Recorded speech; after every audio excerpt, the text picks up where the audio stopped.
पोलिसांच्या उल्लेखनीय कामगिरीबद्दल महाराष्ट्र राज्य मराठी पत्रकार संघाच्या डिजिटल मीडियातर्फे विशेष पोलीस महानिरीक्षक सुनील फुलारी, पोलीस अधीक्षक संदीप घुगे व टीमचा केला सत्कार।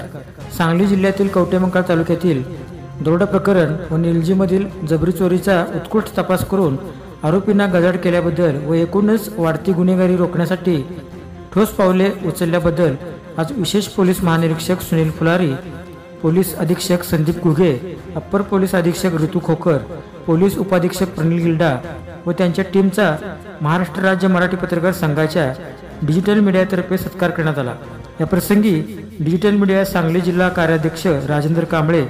सांगली शहर सचिव राहुल कांबळे, नासिर सय्यद, डिजिटल मीडियाच्या मिरज शहर उपाध्यक्षा सौ गीतांजली जगदीश पाटील आदी उपस्थित होते।